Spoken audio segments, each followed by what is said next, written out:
In this 16th episode, we will be decoding the war against the Jews of Najran. In the days of old, the kings of Ethiopia and Rome waged war not for conquest or glory, but for the honor of God and the protection of his people.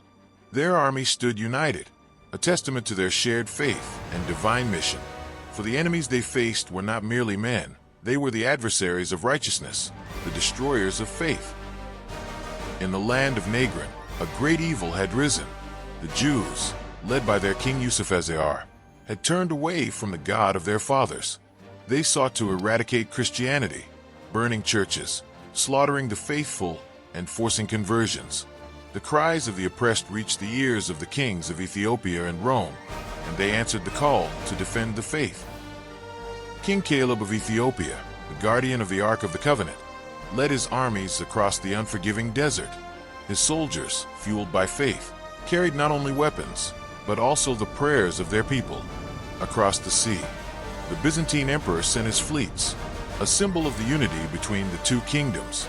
Together, they marched to confront the darkness in Najran. Kaleb said by praying, "O Lord, God of Abraham, Isaac, and Jacob, guide our hands and strengthen our hearts. Let your presence go before us, that we may defend your people and uphold your covenant." With the ark as their standard and the cross as their shield, the armies of Ethiopia and Rome advanced, their faith unshakable. For they knew that this was not merely a war of men, it was a battle for the soul of a nation. The battle for Najran was fierce and unrelenting. The Jewish forces, entrenched in their stronghold, fought with desperation. But the armies of Ethiopia and Rome, united in purpose and faith, pressed forward. King Kaleb, a warrior king in the mold of David, led his men with courage and divine favor.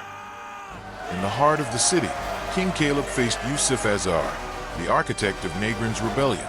Their duel was more than a clash of kings.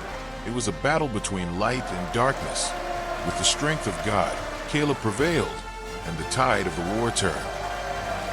With the fall of Najran, the armies of Ethiopia and Rome did not seek vengeance, but restoration. They rebuilt the churches, freed the oppressed, and proclaimed the glory of God. The Ark of the Covenant, carried into the city, became a symbol of hope and renewal. For the war was not just a physical victory, it was a spiritual triumph, a testament to the power of faith. The faith of the righteous had been preserved, not by the might of armies, but by the hand of God. The kings of Ethiopia and Rome, united in purpose and devotion, had fulfilled their divine calling.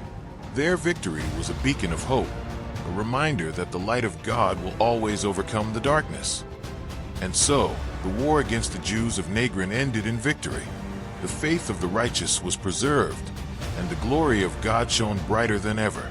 But the story of the kings was far from over, for their legacy lives on, not in the battles they fought, but in the faith they defended, a faith that continues to shine as a light to the nations. In episode 17, we will be decoding Prophecy of the Ethiopian King. If you have found this video interesting, make sure to like, subscribe, share, and hit the notification bell to be informed of our next episode. See you on our next episode.